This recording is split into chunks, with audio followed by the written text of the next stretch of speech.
Have you ever gotten stuck with a bad teacher? Education is one of the most important fields in the world today, and teachers stand at the center. Effective teachers can transform the lives of their students, acting as role models, leaders, and mentors. Yet, many students are surrounded by teachers who are passive and biased. The worst part is, students rarely ever realize what they're missing. Here are 6 signs that you have a bad teacher. 1, they're judgmental. They don't treat all the students the same and pick which students to focus more of their time on. Everyone should be treated equally. Does your teacher end class early? Do you spend the last 15 minutes talking amongst yourselves? This is a common sign of a lazy teacher.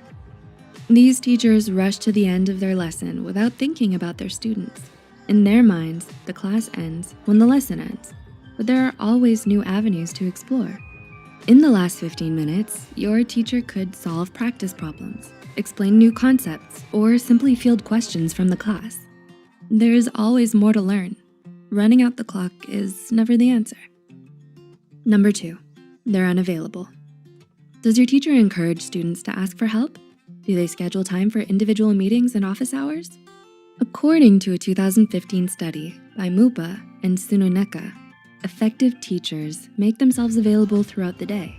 In other words, a good teacher doesn't quit when the bell rings. They encourage students to approach them with questions and concerns.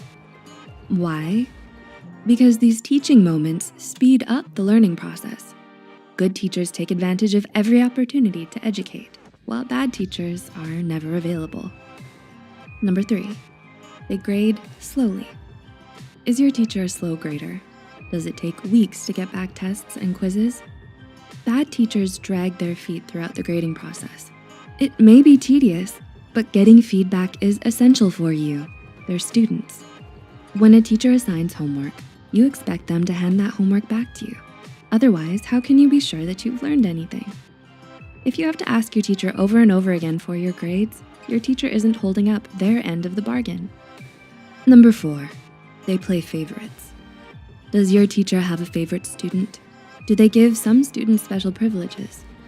You'd be surprised how often this happens.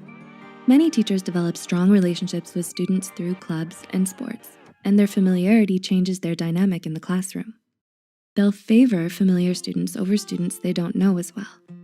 In the mind of a good teacher, every student carries the same weight as their peers. Equality should be a bare essential in the classroom. Anything else isn't fair to you or your classmates. Number 5, your class underperforms. Is your entire class struggling? Every course is difficult for different people. Some students excel in math, others flourish in history, but once in a while there's a class that makes every student struggle. But the problem isn't the class, it's the teacher. If the average of your class is well below the rest of the school, your teacher isn't doing their job. A low average is a reflection of the teacher's ability to teach. In these impossible classes, teachers create assignments that their students aren't prepared for. They fail because their instructor isn't explaining the information well enough. The simple truth is, your teacher is not helping you learn. Number 6, they oversimplify. An exceptionally high average isn't a good thing either. Some teachers want their students to succeed, but don't challenge them enough to learn. Instead, they oversimplify difficult concepts and avoid giving extra work, turning their course into an easy A or a blow-off class. Many students gravitate towards these classes to boost their grade point average. An easy class seems like more fun than a hard class, but easy classes are more punishing in the long run. While you may get a higher grade, you're not actually learning anything, but that isn't your fault. It's the teacher's responsibility to push and challenge their students. Otherwise, students will leave the class with a lackluster understanding of the subject, almost like they never took the class at all. According to a 2004 text by Lauren, this is especially dangerous for lower level courses. These classes should teach you the basics, which you build upon later. If your teacher fails to communicate these ideas early on, you're going to struggle at higher levels. Even if you're exceptionally bright, you may fall behind other students simply because they had better teachers. Have you ever encountered a bad teacher? How did you know? What would you have done differently? Having a good teacher inspires us to pursue life more passionately and with purpose.